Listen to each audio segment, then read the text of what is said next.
and longtime motorsports executive Derrick Walker.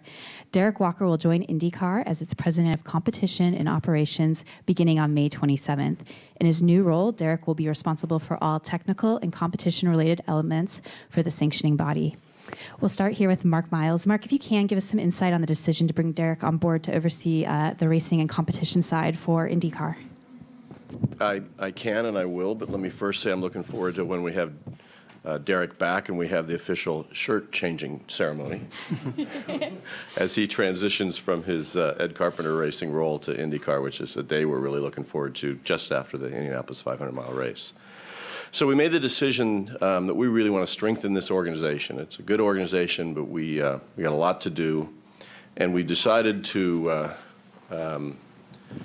bring on the strongest horse we can find to help us with our technical and operations and racing, our product really, and then separately to find additional leadership to help us with our commercial activities for IndyCar.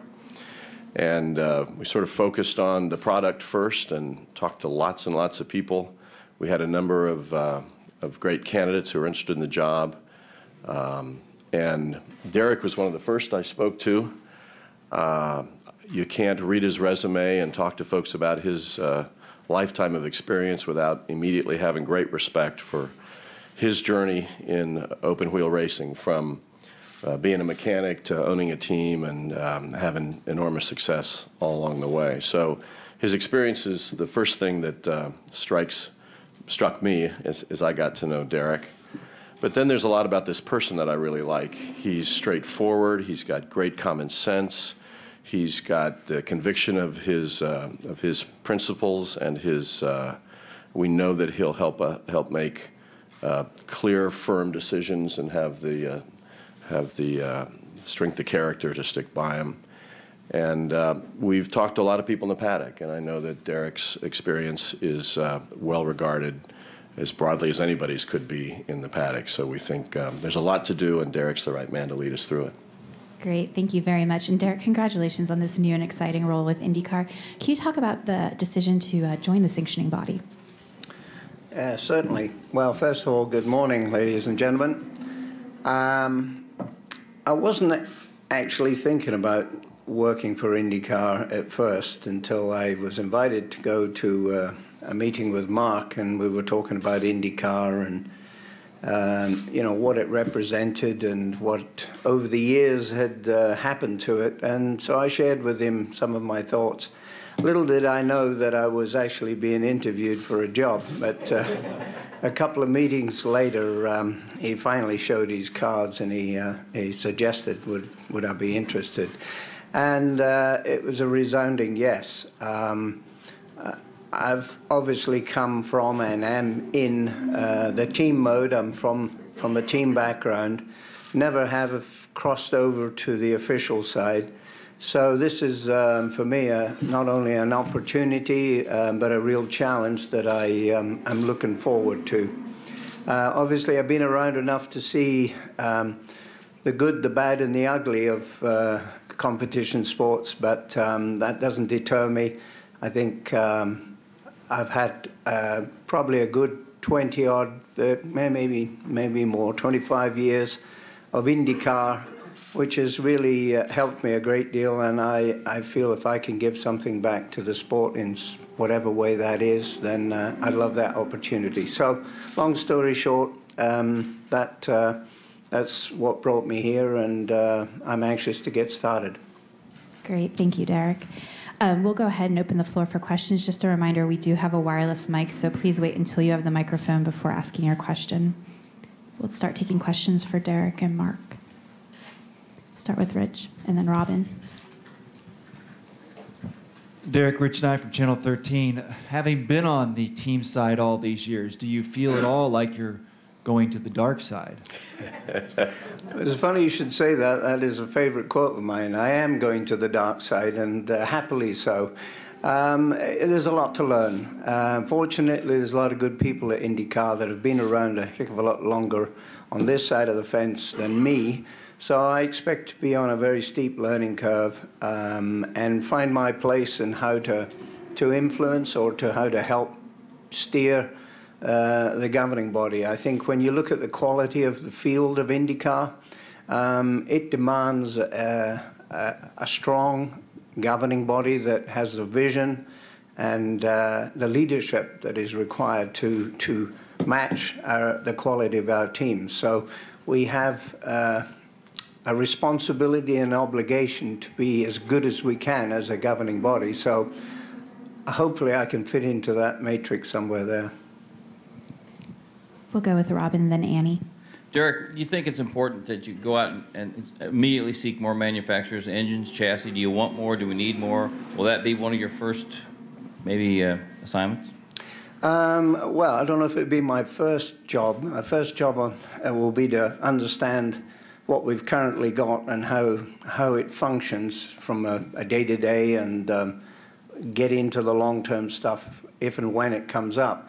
Certainly, as far as I'm concerned, but my personal opinion is IndyCar is about competition. So unless there's a very good reason not to have more manufacturers or more of everything that helps make competition happen, I think that would be missing the point. That's the history of IndyCar, and sooner we can get more guys in battling it out there, the sooner the fans, I think, are going to be interested in what we're doing. The fans come, the companies come, and everybody hopefully enjoys what we do and makes money doing it. And Profit. First of all, congratulations, condolences, however you want to take it. To whom do you answer, and is there more than one person? Well, I report directly to Mark, and so far that's all he's told me I need to worry about is keep an eye on him. But no, my direct superior is Mark, and that's more than enough, I'm sure. Other questions? Derrick, you've had a black driver and a female driver, and so you've covered the whole length of what can take place in racing. What is it you visualize as most needed now? Good question, Dick. I mean, I think there's a lot of, I mean, we tend to, from my perspective, being on the other side, we tend to really hit hard on almost everything in our sport. We're our worst enemy in some respects. We're very, very critical about everything we do. We tend to pull it down probably further than it needs to be. I think there's a lot of good things that are in IndyCar. There's the competition, arguably, you could say, when you look at what's happening on the racetrack, couldn't be better. So, you know, it's not a major change. It's like everything in racing, it's an evolution. We've got to continue to strive to be better, and in every way. Our decision-making, our planning, our safety concerns and how we address those. There's a whole number of things that, as I said earlier, is the responsibility and the obligation of people in front office is steering the ship, but I don't think there's anything more than that, really. Just be as good as we can. Other questions for today's participants? Yes, Robin. Hey, Derrick, a couple of fans sent pretty good questions the last couple of weeks to me and said, look, the competition's never been better, and everybody's clamoring, we got to have more innovation, we got to go back to the old days of breaking the track record at the Speedway. And it's a fine line, it's a delicate balance. Where do you stand on innovation and maybe how far it can be taken? And you really probably have to pretty much lean on Will Phillips for a lot of your guidance as far as aerodynamics and things like that. Mm-hmm. Well, as I said earlier, Indianapolis and the IndyCars was and should be about innovation.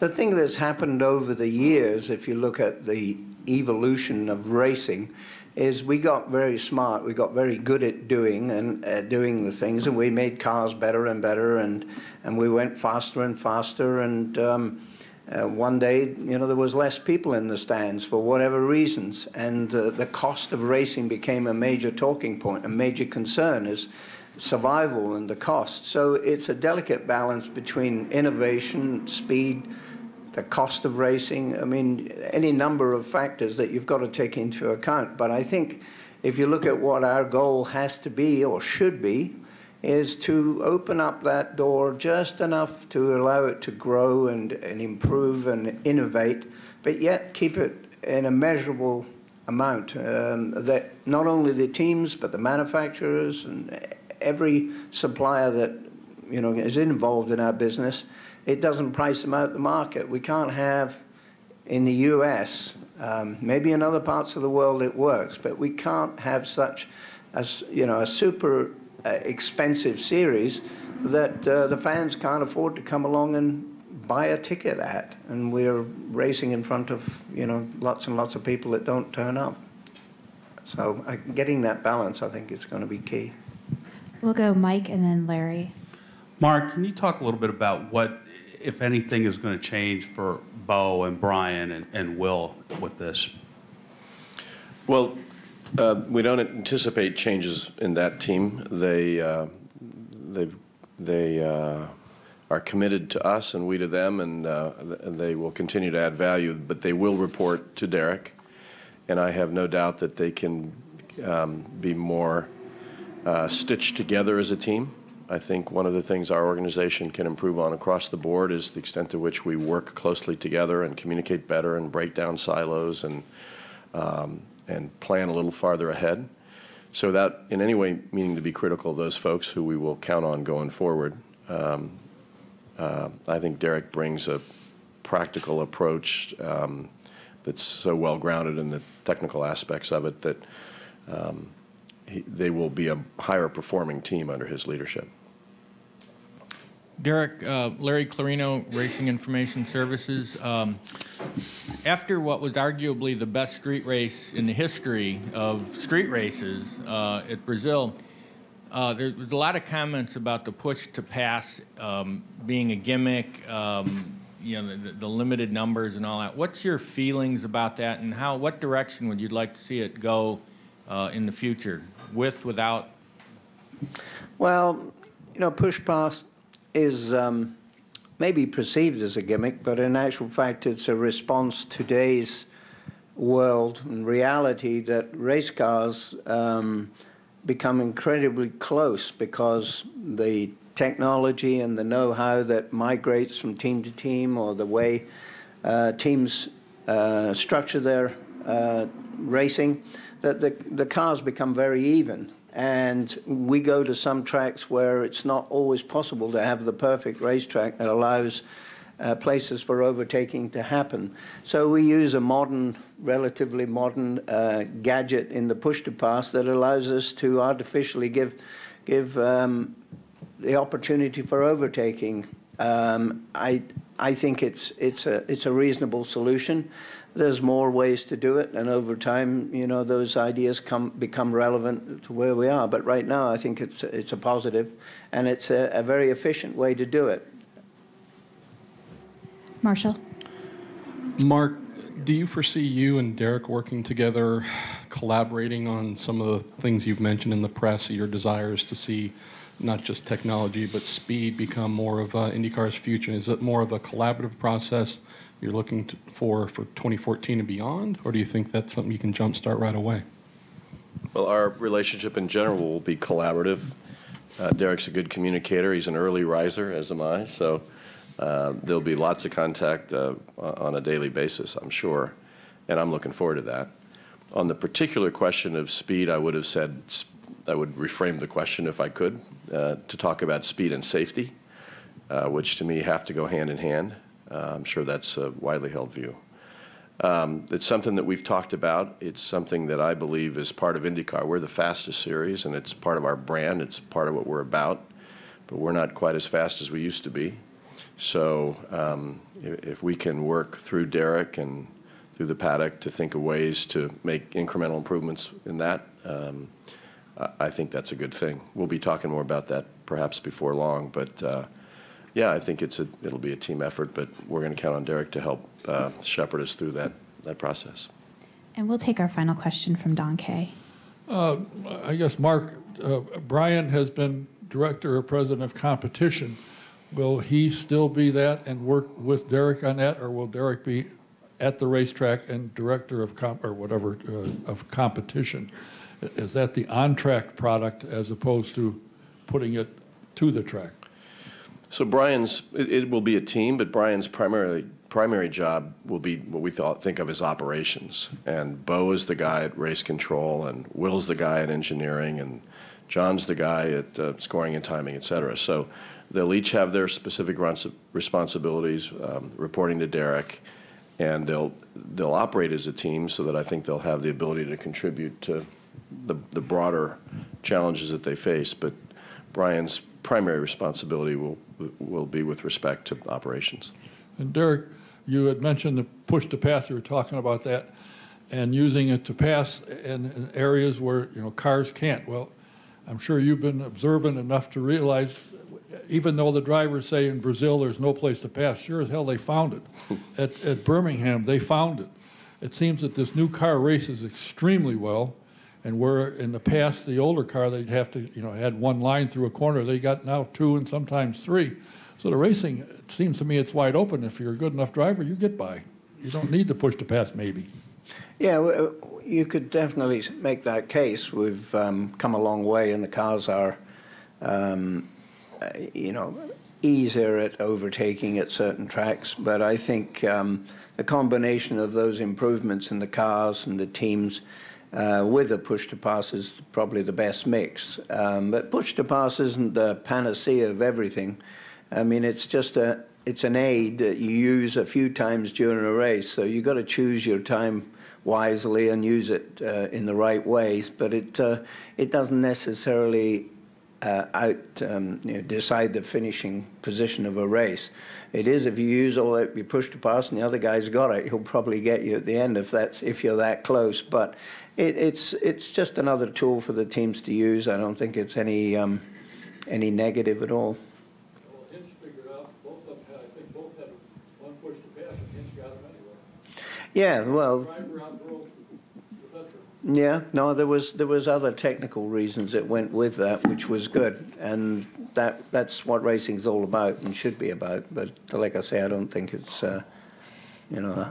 necessary that you use it every time either. We'll go ahead and conclude today's press conference. Mark, Derrick, thank you for your time today. Thank you to everyone who joined us in the audience and online. There will be a copy of a transcript of today's announcement available. Also, press releases are available for distribution as well. Again, thank you to everyone for joining us.